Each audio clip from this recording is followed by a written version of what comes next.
కంప్లీట్గా బీజేపీ కాంగ్రెస్ అనేది పాము ముంగిసే టైప్. కానీ ఇక్కడ ఆ రెండు కూడా కలిసిపోయినాయి.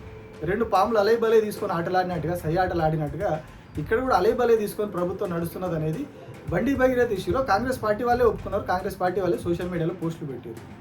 ఇందిరాగాంధీ, ఎన్టీఆర్ రెండు భిన్న ధృవాలు, రెండు వ్యతిరేక ధృవాలు. ఆ వ్యతిరేక ధృవాలు నాకు ఆదర్శం, వాళ్ళ ఇద్దరి కలయికతోటి నేను ప్రభుత్వాన్ని నడుపుతున్నాను అక్కడ చెప్పారు.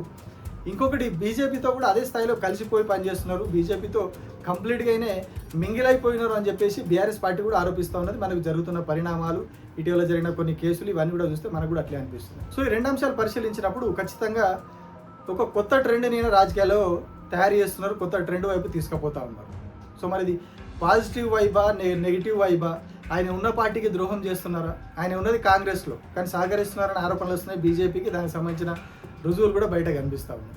సో ఇంకొక వైపు ఎన్టీ రామారావును నెత్తిరెత్తుకొని తిరగడం, ఇందిరాగాంధీ ఎన్టీఆర్ను కంపేర్ చేయడం, ఇవన్నీ కూడా ఏదో ఆయన కొత్త ప్రయోగం ఏదో చేస్తూ ఉన్నారు. అంటే అందరినీ ఎన్డీఏ కూటమితోటి, ఇటు తెలుగుదేశంతో, అటు వీళ్ళందరితోటి కలిసిపోయి ఇక్కడ పరిపాలన చేస్తున్నారు అనేది క్లియర్గా స్పష్టమవుతూ ఉన్నది.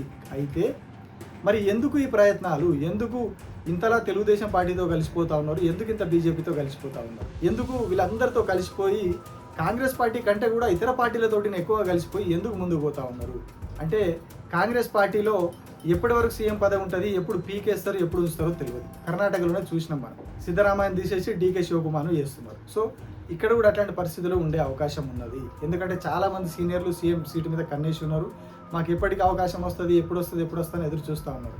సో ఇట్లాంటి పరిస్థితుల్లో రేపటి రోజునైనా తేడా వచ్చినప్పుడు వాళ్ళందరి సహాయం తీసుకోవడానికో, లేకపోతే వాళ్ళందరితో కలిసిపోవడానికో, లేకుంటే వాళ్ళందరితో కలిసి ఏదో ఒక కూటమి ఇంకొకటి ఫామ్ చేసి మళ్ళీ ఆయన ఎలివేట్ అవ్వడానికో ఇట్లాంటి ప్రయత్నాలు చేస్తున్నట్టు కనిపిస్తున్నది. అందుకే ఇటు తెలుగుదేశము, అటు బీజేపీని, ఇటు కొంత కాంగ్రెస్, అంటే ఆయన చుట్టుపక్కల ఉన్న వారిని సాటిస్ఫై చేసుకోవడానికి కాంగ్రెస్ని, ఇట్లా అందరినీ దగ్గరికి వేసుకుంటూ అందరినీ కలుపుకొని పోతా ఉన్నాడు.